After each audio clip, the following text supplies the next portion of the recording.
Yesterday in the first part of the block today about rational functions. And those were those functions that had a function on the top and a function on the bottom, like q of x or something like that. Where the one on the bottom had to have at least a degree 1, so it had to be at least an x on the bottom.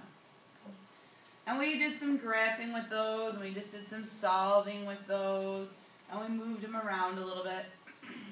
Today we're going to do some more with our solving.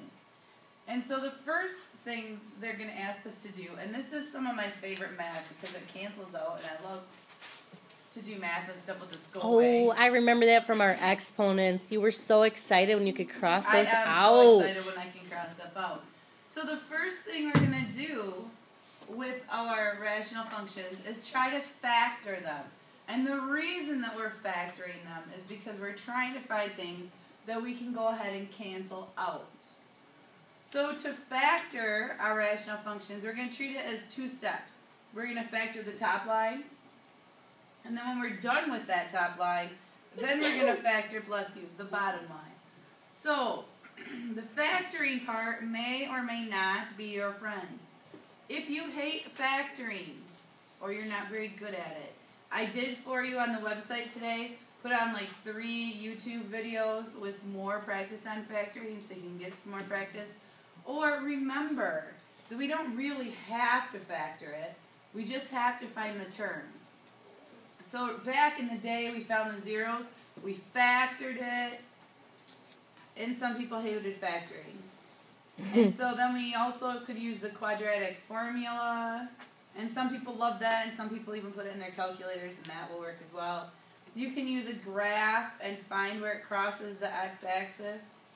You could even use a table and find where x is 0. All of those will give you the right answer.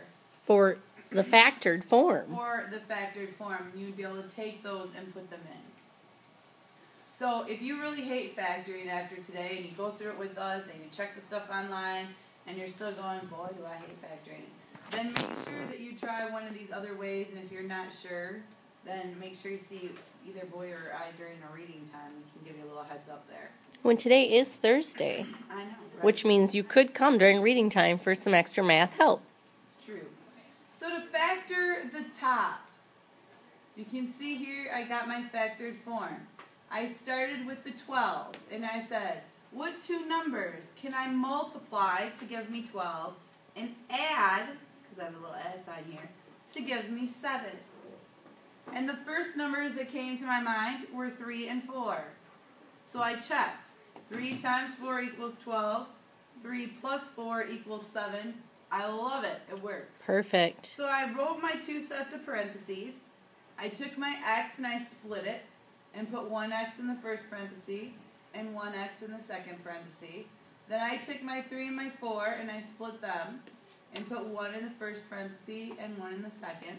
I double-checked my signs to make sure I was right, and since the signs are both plus, these are both going to be plus. Okay? Then I need to look at the bottom of my fraction. So on the top I had x plus 3 and x plus 4 as parentheses. Now I'm going to try to split up the bottom. Again, I could factor, I could use my table, I could use my graph, I could use the quadratic formula. But this was a pretty easy one to factor. I took my x's and I split them again. Then I looked at my last number and I said, what 2 numbers multiply to give me 4? And subtract to give me, oh, I don't have anything here. You see that? So I need 2 numbers that multiply to give me 4 and subtract to give me nothing. Well, the first 2 numbers that I thought of when I thought what multiplies to be 4 were 2 and 2. If I take 2 times 2, it gives me 4. And if I subtract 2 minus 2, it gives me nothing. So I liked those numbers as well. So I wrote in my 2's, and then I looked up here, and I said, oh, it's a negative 4. So that means I have to subtract. That means one of my terms has to be negative. In this case, since they're the exact same term, it doesn't matter which one I make negative and which one I make positive. I just go from there. My next step then would be to look. is there any parentheses set on the top that matches one on the bottom so I can cross it out? And The I'm very whole disappointed the that whole they don't. parenthesis set you're saying. The Like whole parentheses. I would be looking to see if there was if there was an x plus 4 on the bottom, Yes. then that would cancel out because it's the whole set. And that's the next example. Okay, I'm just verifying. Yes. So since there's nothing I can do, this would be my answer for the whole thing. I wrote it in factored form. If I had something like x to the third, oh, this one's tricky too because I can take something out of